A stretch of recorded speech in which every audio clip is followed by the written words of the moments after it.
இந்த பஸ்ஸில் தான் போயிட்டுருக்கோம்.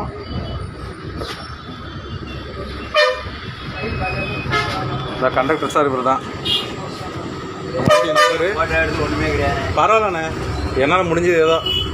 TN722680. டிரைவர் என்ன இவர் தான்.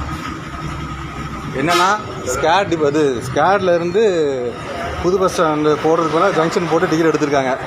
நாங்கள் டிக்கெட் எடுத்துட்டோம், பிரச்சனை இல்லை. ஆனால் பஸ் இருக்குது இவ்வளோ பேர் தான். நான் என் வீட்டம்மா மட்டும் தான் வந்திருக்கோம். ஆனால் 4 டிக்கெட்டு, அதாவது ஒரு ஆளுக்கு 2 டிக்கெட் விதம் போட்டிருக்காங்க. சார் நீங்கள் எத்தனை பேர் வந்திருக்கீங்க? நீங்கள் எத்தனை பேர் வந்திருக்கீங்க? ஒன் பர்சனா 2 பர்சன்? டிக்கெட்டுங்க 1 person. Show ticket 1 person 2 ticket. கேட்டால் ஸ்பெஷல் பஸ்ஸாக 1 பர்சன் தான் வந்திருக்காங்க. ஆனால் 2 பர்சன்ட் டிக்கெட் போட்டிருக்காங்க. ஆனால் உங்கள்கிட்ட நீங்கள் எத்தனை பேர் வந்திருக்கீங்க? 1 தானே. டிக்கெட் கொடுங்க.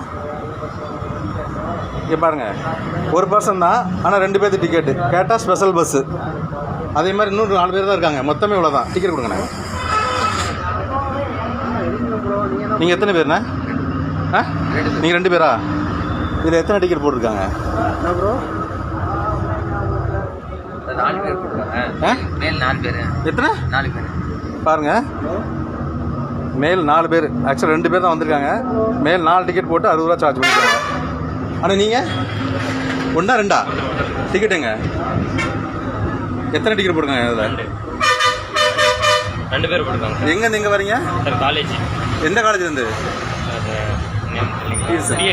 பிஎஸ்என் காலேஜ்லேருந்து ஜங்ஷன் போகிறீங்க. ஆனால் ஒரு ஆள் வரீங்க, 2 டிக்கெட்டு. டிக்கெட் காட்டுங்க. பாருங்கள், ஒரு ஆள் தான் வந்திருக்காங்க. ஆனால் மேல் 2 டிக்கெட் போட்டு டபுள் சார்ஜ் பண்ணியிருக்காங்க. பஸ்ஸில் பேசஞ்சர் இவ்வளோ தான்.